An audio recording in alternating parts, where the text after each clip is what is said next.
Hello, I'm Ted. We're here with Joe Godard and Christian Finnegan, and we're talking about BP and their switching of CEOs, the old CEO switcheroo, eh, guys?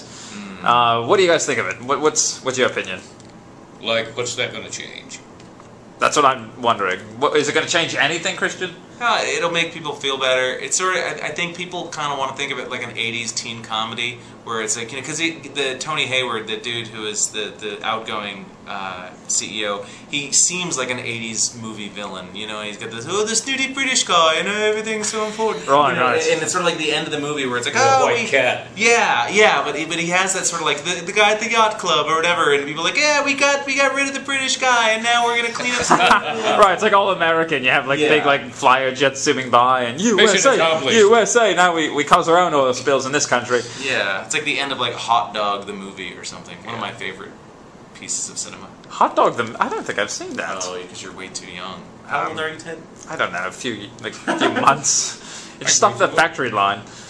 But, okay, alright, so the switch of the CEO, I mean, it seems silly to me, right? It's not going to cause, I guess when you get down to it, the real issue is cleaning up and taking corporate responsibility for what happened, right? The dude's he's leaving with like 18 million bucks. It's not like they're sending him off. Boy, I know. Right, not like with the ball of shame. I would kill to be humiliated like that.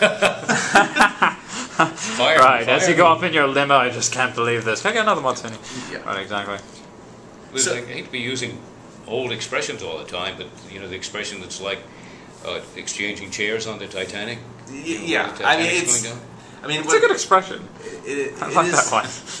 It just, people want to feel like something is being done, you know, and heads will roll. But it's not really be like, you know, it'd be one thing if I actually think we should bring back the stockade, like in medieval times, like in the town square, you know, with the hands, and just have people humiliated for a few days. Tomatoes, like oil instead of tomatoes. Just chuck oil at the guy. Yeah, that's they have those little those tar balls, right? Yes, well, that's beautiful.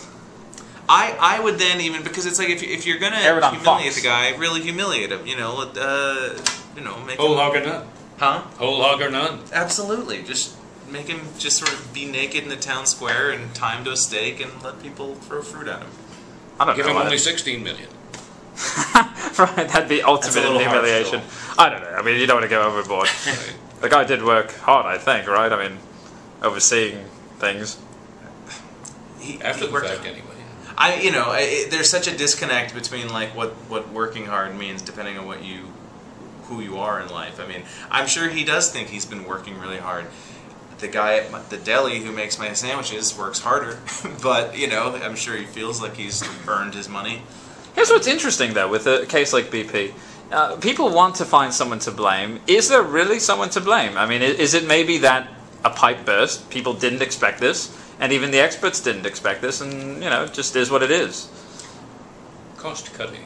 Yeah, I mean, it's the bookkeeper's fault more than anybody, I think. I mean, it's not one person. It's just that mentality of just kind of like, let's get by with doing as little as possible and make as much profit as possible. I mean, well, it does seem right. It does seem strange they didn't have any kind of backup immediately in plan too. You know, like some kind of cap system or anything. Well, no, scrambling to invent one after the fact. Yes, I'm sorry, I didn't mean to interrupt you there, Ted. No, sorry, I think I interrupted you. No, but wasn't there rumors that they had certain alarms turned off? And before this happened, there'd been safety warning concerns and so forth, and they were ignored. And yeah, well, I mean, because you can run things on a skeleton crew, which is actually a cost-saving measure, as long as anything doesn't go wrong. You know, it's like you look at like the subways in New York now, and it's so rare that you know you actually see anybody in the subway booth anymore. You know, in a lot of stations, certainly not at both ends. Maybe one end, but not both ends, and that's fine. They'll save, you know, a little bit of money until someone gets murdered there, and then everyone will scream bloody murder. Why aren't there attendants in subway booths? Because they decided it wasn't worth the money. You know. I've been noticing a lot of subway problems lately. It seems like they're really undercutting those trains. And the bus service, have you noticed that they're farther apart now? Well, it's when you live up in Yorkville, the buses are more. Well, I mean, because there's not, you know, although you have the 2nd Avenue subway coming. Are you excited? Yes, but when I don't have to wait 15 minutes, you know, during the construction. Yeah, it's a good idea. I mean, yeah. I mean, when I come up to the Upper East Side, like that's the only time I ever like ride buses and stuff. And I actually think, oh, they're actually not bad at night. It's just during the day. I'm sorry, we're off topic. What about okay?